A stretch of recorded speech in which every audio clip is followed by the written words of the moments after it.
Hi, I'm Richard Felson, Product Manager at TCL Electronics Australia and New Zealand.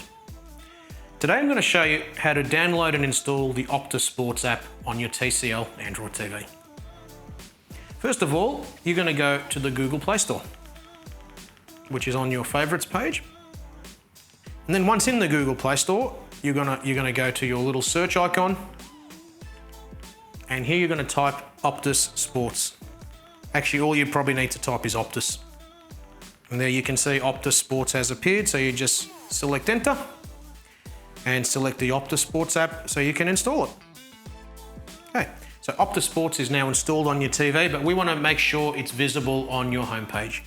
So just go back to your homepage by either hitting the back arrow on your remote control or the home button. Then we're going to go to the plus icon here, which is your Add Apps to Favorite icon. And you're going to scroll down and there you can see OPTUS Sports. So just select that. And there you go. OPTUS Sports is now installed on your home screen. You can now enjoy all the exciting sports that OPTUS Sports has to offer. Be sure to subscribe to our channel for more exciting tips and tricks. Thank you very much.